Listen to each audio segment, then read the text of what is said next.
morning students. Today we are going to discuss LR circuit or an AC circuit, an AC containing inductance and resistance in series.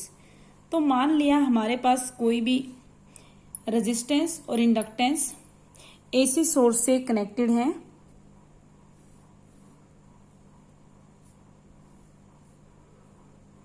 और इसमें हमने माना कि इस circuit में एक पर्टिकुलर इंस्टेंट ऑफ टाइम पे करंट फ्लो कर रहा है.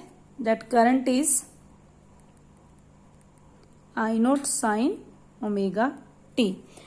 तो बेटा जब ये करंट रेजिस्टेंस में आएगा, ये करंट फ्लो करते हुए रेजिस्टेंस के अक्रॉस आएगा, तो यहाँ पे क्या होगा, रेजिस्टेंस के अक्रॉस कुछ पोटेंशियल डिफरेंस होगा और हमने वो पोटेंशियल डिफरेंस माना बेटा वी आर. इसी तरह से जब ये करंट फ्लो करते हुए इंडक्टेंस के पास आएगा और सेल्फ इंडक्टेंस के पास आएगा, तो इसके अक्रॉस भी क्या होगा, कुछ पोटेंशियल डिफरेंस होगा और जो पोटेंशियल डिफरेंस होगा हमने माना वो कितना है हमारे पास यहाँ पे वी एल. ओके बेटा, तो अगर मैं वी आर के लिए इक्वेशन लिखना चाहूं with time, if I want to write equation of V are with time, तो मैं क्या करूंगी बेटा. तो बेटा मैं लिखना चाहूं तो आपने पढ़ा हुआ है सिर्फ प्योर रेजिस्टेंस के लिए, तो करंट और पोटेंशियल क्या होते हैं, सेम फेज में. तो मेरी क्या आ जाएगी, we are with respect with time क्या आई, peak value of potential only for resistance sine omega T, क्योंकि सेम फेज में आपने पढ़ा हुआ है. लेकिन अगर मैं यही इक्वेशन वी एल की इक्वेशन लिखना चाहूं बेटा टाइम के साथ, तो आपको पता है इंडक्टेंस के केस में आपका करंट क्या करता है, लैग्स पोटेंशियल बाय 90 डिग्री. आप इसी तरह से बनाते हो. अगर ये V है, ये I, तो मीन्स इंडक्टेंस के केस में क्या हुआ, आपका करंट लैग्स करेगा पोटेंशियल से बाय 90 डिग्री, मीन्स करंट पीछे होगा पोटेंशियल से 90 डिग्री. अब हमारा करंट क्या है, आई नॉट साइन ओमेगा टी, और हमारा पोटेंशियल क्या, मतलब ये पोटेंशियल से पीछे है 90 डिग्री. तो मैं क्या लिख सकती हूँ बेटा, पोटेंशियल क्या होगी इसके लिए हमारी इंडक्टर के लिए, वी नोट एल लिख दू sign omega T plus pi by 2, क्योंकि ये इससे क्या होना चाहिए, करंट पीछे, अगर ये पाई बाय 2 हो गया तो ये क्या हो गया, इससे ऑटोमेटिकली 90 डिग्री पीछे हो गया. अब बेटा हम क्या चाहते हैं, जो हमारे यहाँ पे कुछ स्टार्टिंग में पोटेंशियल होगी, जो पोटेंशियल इन दोनों के पास गई है या पावर सप्लाई से कह लो, और वी कैन से दैट हमने जो पोटेंशियल अप्लाई किया यहाँ पे, तो उसकी भी तो कोई इक्वेशन होगी बेटा. अभी वो मैं कंप्लीट नहीं लिख सकती, मान लो कुछ भी होगी, v equal to V naught sine something, क्योंकि अभी मुझे वी नोट नहीं पता, क्योंकि वी नोट जो हमारा है वो क्या होगा, कॉम्बिनेशन होगा इन दोनों का. और वी कैन से दैट बेटा जब पोटेंशियल की पीक वैल्यू आएगी वो क्या आएगी, इन दोनों का सम करने पर आएगी. लेकिन बेटा इन दोनों का सम मीन्स वी नोट हमारा, और we can say that net peak value हमारी क्या होगी, peak value of resistance plus peak value of inductor. तो बेटा सिंपली हम इनको ऐड नहीं कर सकते, हम क्या करेंगे, आपकी ये क्या है, फेजर है, तो हम इसके लिए फेजर कैलकुलेशन करेंगे. तो फेजर कैलकुलेशन करने के लिए पहले हम क्या बनाएंगे, इसका फेजर डायग्राम. तो बेटा अगर करंट मैं इस डायरेक्शन में ले लूं, सपोज ये मेरा करंट है इस डायरेक्शन में, तो रेजिस्टेंस के लिए करंट और पोटेंशियल क्या होते हैं, सेम फेज में. तो मेरी पोटेंशियल क्या हो जाएगी बेटा, दिस वी नोट आर. अब आपने पढ़ा है कि इंडक्टेंस के लिए और इंडक्टर के लिए क्या होता है, current lags behind potential, potential आगे होगा करंट से 90 डिग्री. तो मैं यहां बना सकती हूं दूसरा वी नोट एल, हो गया करंट 90 डिग्री पीछे. तो अब बेटा मुझे क्या देखना है, मुझे रिजल्टेंट और we can say that V naught means net peak value देखनी है. और पीक वैल्यू कब आएगी, इन दोनों क्वांटिटीज के एडिशन से. बेटा इन दोनों क्वांटिटीज को, जो फेजर क्वांटिटीज हैं, इनको जोड़ेंगे हम, तो इनको जोड़ने के लिए फेजर क्वांटिटीज का एडिशन बिल्कुल वेक्टर क्वांटिटीज की तरह हम करते हैं। तो जब वेक्टर क्वांटिटीज की तरह सम करेंगे तो आप देख सकते हो कि इन दोनों का रिजल्टेंट पहले कहाँ पे आएगा, कुछ इस तरह से, थोड़ा बीच में नहीं बना, इस तरह से आएगा एट एन एंगल फाई मान लिया हमने। और वी कैन से डेट अगर इसको वी नोट नाम दो इन दोनों का रिजल्टेंट, तो मेरा वी नोट क्या होगा बेटा, वी नोट का स्क्वायर, ऐसे ही लिखाते हो आप, वी नोट आर का square plus V naught L का स्क्वायर। तो यही हुआ आपका। अब बेटा स्क्वायर क्या हो जाएगा, ये under root V naught R का square plus V naught L का स्क्वायर। अब आपको पता है वी नोट आर की वैल्यू आपने किया हुआ है कि प्योर रेजिस्टेंस है तो सर्किट में क्या होती है, प्योर इंडक्टेंस है तो क्या होती है I equal to I naught equal to V naught R upon में R. Pure resistive circuit and pure inductive circuit के लिए आपका क्या है, वी नोट एल बाय में एक्सएल। यही होती है, आपने पढ़ा हुआ। एक्सएल को हम क्या बोलते हैं, इंडक्टिव रिएक्टेंस, और यूनिट क्या होती है एक्सएल की, ओम। और एक्सएल किसके इक्वल होता है बेटा, ओमेगा एल की। तो हम इनकी वैल्यू यहां पे रख सकते हैं यहां से। तो हमारे पास इसको क्या लिख सकते हैं, वी नोट आर को I naught square in R square plus I naught square into X L का स्क्वेयर। अगर अंडर रूट से बाहर निकालू तो मेरे पास क्या आ जाएगा, I under root R square plus X L का स्क्वेयर। ये हमारा आ रहा है वी नोट। तो वी नोट हमारे पास क्या आ गया बेटा, ये टर्म्स, इसको मैं इस तरह से लिख सकती हूं, XL square plus R square. तो बेटा हम अभी तक जो भी देख रहे थे वहां पर हम देख रहे थे कि कुछ v equal to I R, means ये टर्म रेजिस्टेंस की तरह आनी चाहिए। तो ये टर्म हम क्या मान लेते, कंप्लीटली लाइक रेजिस्टेंस एक तरह से। तो लाइक रेजिस्टेंस है, इसको हमने कंप्लीट को नाम दे दिया जेड, सॉरी आई नोट था, क्या नाम दे दिया जेड। और इसको हम क्या बोलते हैं, जेड को इम्पीडेंस। तो ओवरऑल क्या हुआ बेटा, पहले क्या था, रेजिस्टेंस के लिए करंट सेम फेज में था, बट जब हमने इंडक्टर की बात की तो current lags behind potential by 90 degree. तो लेकिन हमने यहां पर देखा ओवरऑल पोटेंशियल कहाँ आ गया बेटा, हमारा नेट पोटेंशियल ये आ गया, मीन्स ये हमारा ओवरऑल पोटेंशियल आ गया। और करंट अभी भी कहाँ है, इस डायरेक्शन में। यानी हम बोल सकते हैं कि करंट अभी भी क्या कर रहा है, लैग्स कर रहा है। या फिर हम कह सकते हैं कि करंट अभी भी क्या है, पोटेंशियल से पीछे है, नेट पोटेंशियल से। बट पहले वो क्या था बेटा, 90 डिग्री था। अब वो 90 डिग्री पीछे नहीं है, वो किसी एंगल फाई से क्या है, लैग्स कर रहा है करंट पोटेंशियल को। मतलब हम कह सकते हैं करंट पोटेंशियल से पीछे तो है अभी भी, नेट पोटेंशियल से, बट 90 डिग्री नहीं है, कितना है, सिर्फ फाई। तो we can write one important conclusion, that is current lags behind potential by phi. Okay बेटा। तो क्या हुआ, रेजिस्टेंस क्या चाहता है कि जो पोटेंशियल है करंट के डायरेक्शन में हो, बट इंडक्टेंस हमारा चाहता है 90 डिग्री करंट पोटेंशियल आगे हो। तो दोनों का कंबाइंड इफेक्ट क्या हुआ, करंट इसको थोड़ा सा यहाँ पे लिया तो वी नोट हमारी नेट पोटेंशियल कहाँ आ गई बेटा, बीच में आ गई। तो हमने क्या देखा, अब वी नोट आर को मैं क्या लिख सकती हूँ, हमने यहाँ पे देखा था वी नोट आर को आई नोट आर लिख सकती हूँ, और वी नोट एल को मैं क्या लिख सकती हूँ, आई नोट एक्सएल। इसी का अगर इम्पीडेंस की फॉर्म में फेजर डायग्राम बनाना चाहूं, और we can say that impedance की फॉर्म में डायग्राम बनाना चाहूं, तो क्या आ जाएगा मेरा, यहां पे क्या था, वी नोट आर। तो वी नोट आर को मैं क्या लिख सकती हूँ, सॉरी आई नोट आर, और ये हमारा क्या हो जाएगा, आई नोट एक्सएल। अगर आई से आई काट दूं तो हम इन दोनों के लिए इम्पीडेंस देखेंगे एक्सएल और जेड का कहाँ आएगा, दोनों का बिल्कुल बीच में बेटा।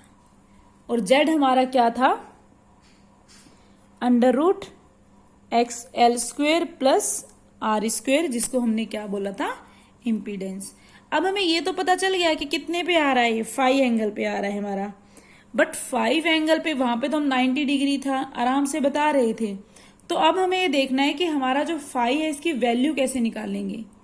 तो इसकी वैल्यू निकालने के लिए हम क्या करेंगे, इसको उठा के यहाँ पे रख सकते हैं वेक्टर। यहाँ पे अगर एक्सएल आ जाए सीधी, तो हमारे पास ये क्या है, टेंजेंट 5 की फॉर्म में निकाल सकते हैं। तो टेंजेंट 5 क्या होगा, दिस परपेंडिकुलर अपॉन में दिस बेस। तो ये क्या आ गया आपका टेंजेंट 5, क्योंकि इसी को बेटा हम फेजर ट्राइंगल भी बोलते हैं। जो ये हमारा बन गया यहाँ पे लाने से एक्सेल्स को, इसको सॉरी फेजर ट्राइंगल नहीं, इम्पीडेंस ट्राइंगल, इसको हम क्या नाम देते हैं, इम्पीडेंस ट्राइंगल। ओके, तो यहाँ पे हमने क्या देखा कि अगर हमारे पास कोई भी एसी सर्किट कंटेन कर रहा है रेजिस्टर एंड इंडक्टर, तो उस केस में सबसे पहले हम क्या लिखेंगे, उसकी इक्वेशन लिखेंगे दोनों की। जब वी आर की लिखेंगे विद टाइम के साथ, तो हम देखेंगे सेम फेज में है, जबकि यहाँ पे हमारा करंट क्या करता है, करंट लैग्स पोटेंशियल बाय 90। तो हमने क्या किया, प्लस फेजर डायग्राम बनाएंगे, वहां से हमें एक टर्म मिलेगी, new term, that is like impedance, और वो हमारी क्या है, XL square plus R square. अभी हम न्यूमेरिकल करते हैं। अगर आप ये न्यूमेरिकल करोगे तो आपके सारे कॉन्सेप्ट इससे रिलेटेड सोल्व हो जाएंगे। कोई भी एसी सर्किट है जो कंटेन कर रहा है रेजिस्टेंस एंड इंडक्टेंस,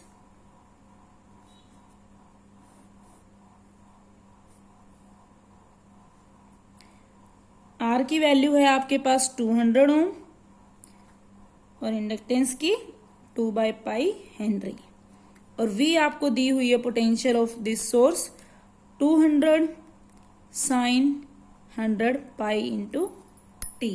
तो बेटा इसमें हमें फाइंड करना है, फर्स्ट इज इंडक्टिव रिएक्टेंस, जिसको हमने एक्सएल से लिखा था, second impedance, third is peak current, and last is equation for current with time.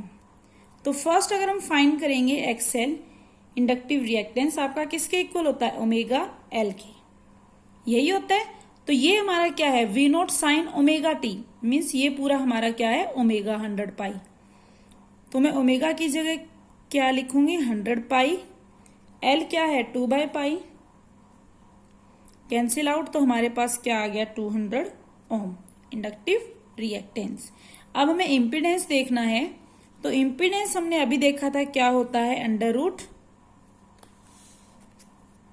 X L square plus R square. Value substitute करेंगे, एक्सएल हमारा अभी निकला इंडक्टिव रिएक्टेंस, डेट इज 200 का स्क्वेयर प्लस आर कितना है 200 का स्क्वेयर। तो हमारे पास सोल्व करके क्या आ गया 200√2 ओम, यही आ जाएगा। अब हमें निकालना है पीक करंट। तो पीक करंट आपने पहले ही देखा है क्या होता है, वी नोट बाय में जेड, यहाँ पे हमने अभी देखा था क्या हो जाएगा आपका peak current, V naught by में Z, here you can see easily, okay, दोनों के वी नोट बाय में जेड, और जेड हमारे पास क्या है अभी निकाला है हमने, और वी नोट कितना है आपके पास 200, तो मैं क्या लिखूंगी 200 अपॉन में 200√2, 200 से 200 कैंसिल आउट, 1/√2 एम्पियर। अब हमें इक्वेशन फाइंड आउट करनी है, तो इक्वेशन फाइंड आउट करने के लिए मुझे क्या पता होना चाहिए, फाई पता लगाना है। तो फाई हम एंगल कैसे निकालेंगे, क्योंकि हमारे पास क्या होता है V naught R and this is V naught L, और बीच में हमारा क्या आता है P at an angle phi. तो टेंजेंट फाई क्या आ जाएगा एक्सएल, इसको हम दूसरी तरह से ही बना सकते हैं इसको, या फिर इसका आर अपॉन में क्या आ जाएगा, एक्सएल कितना है 200, आर भी कितना है 200, कैंसिल आउट 1। तो कब होती है फाई की वैल्यू कितनी हो गई 45। तो हमारे पास अगर हम आई निकालना चाहते हैं तो करंट विद टाइम हमारे पास क्या आ गया, I naught sine as it is यही लिखेंगे, क्या है 100 पाई टी माइनस क्या हो जाएगा 5 पीछे। तो इसको मैं क्या लिख सकती इक्वेशन को, आई नोट कितना आया है 1/√2 साइन 100 पाई टी माइनस ये कितना आया आपका 45 मीन्स π/4। ओके बेटा। तो नेक्स्ट क्या है बेटा, अगर कोई भी हमारा सर्किट कंटेन कर रहा है रेजिस्टेंस एंड कैपेसिटेंस और रजिस्टर एंड कैपेसिटर, तो उस केस में हमारे पास क्या होगा। तो हमने माना एक पर्टिकुलर इंस्टेंट पे ये करंट इसमें फ्लो कर रहा है, तो सेम वही जब ये रेजिस्टेंस के अक्रॉस जाएगा तो यहाँ पे कुछ पोटेंशियल ड्रॉप होगा और वो मैंने माना VR, और यहाँ पे जो माना कैपेसिटर के अक्रॉस VC। ओके, अब हमें इक्वेशन लिखनी है, मैं पूरा रिपीट नहीं करूंगी, पिछले में अच्छी तरह से कर चुकी हूं। तो equation of VR with time हमारे पास क्या हो जाएगी, करंट पोटेंशियल सेम फेस में होती है, तो मैं क्या लिख सकती हूँ V0R, पीक पोटेंशियल है ये, sine omega T. Next we have to write for capacitor. तो कैपेसिटर के लिए आपने देखा था क्या आता है आपका, इस तरह से ग्राफ आता है IV means current Leeds potential by 90 degree. Current potential से क्या होता है 90 डिग्री आगे। तो यहाँ पे पोटेंशियल मेरी क्या होगी, करंट से कम होनी चाहिए तभी तो करंट लीड्स करेगा। तो इसमें से क्या कर दिया मैंने 90 माइनस, तो क्या आ जाएगी मेरी equation VC T equal to V0C sine omega T minus π/2। We have to find, अभी हमें इसमें भी क्या चाहिए, जो पोटेंशियल हमने अप्लाई किया है उसकी भी कुछ वैल्यू होगी या इक्वेशन होगी। V equal to V0 sign हम अभी लिख नहीं सकते क्योंकि V0 क्या है, कॉम्बिनेशन है इन दोनों की पोटेंशियल का। तो हमें क्या निकालना पड़ेगा अभी, नेट पीक वैल्यू। तो नेट पीक वैल्यू निकालने के लिए वही प्रोसेस यूज करेंगे फेजर डायग्राम वाले। तो हमारा फेजर डायग्राम कैसे बनेगा बेटा, इस बार करंट हमारा इस डायरेक्शन में है, तो रेजिस्टेंस के लिए हमारी पोटेंशियल क्या रहती है, सेम फेज में। लेकिन अगर मैं बात करूं कैपेसिटेंस के केस में, तो करंट क्या करता है, लीड्स पोटेंशियल बाय 90 डिग्री। तो पोटेंशियल हमारी क्या आ जाएगी, हम ये मान सकते हैं पीछे इस वे से। तो मैंने इसको क्या नाम दे दिया V0C। तो अगर हम नेट निकालेंगे इन दोनों का, कहीं पे बीच में आएगा इस वे से V0, ये माना हमने 5। तो हमारा V0 क्या आ जाएगा यहाँ पे, V0 equal to under root इन दोनों का स्क्वेयर प्लस V0C का स्क्वेयर। इनकी वैल्यू हमने पीछे देखी थी क्या होती है, इसकी वैल्यू क्या होगी I0 square R square plus इसकी I0 स्क्वेयर XC स्क्वेयर। अगर हम इसको बाहर ले लेंगे तो हमारे पास आ जाएगा I0 equal to I0 XC square plus R square. और ये टर्म किसकी तरह है, लाइक रेजिस्टेंस